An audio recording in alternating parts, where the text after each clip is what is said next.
Что с ним? Не знаю, вечно уставший, он каждое утро ворчит. Вот и я думаю, с чего бы это?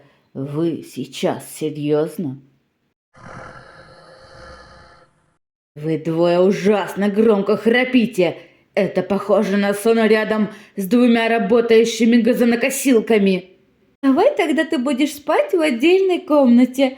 Только у тебя ничего не получится. А знаешь почему? Потому что у нас одно тело на всех. Да понял я, что это шутка. Вот умора.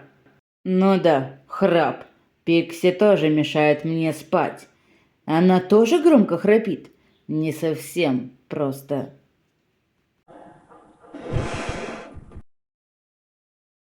Пикси! А?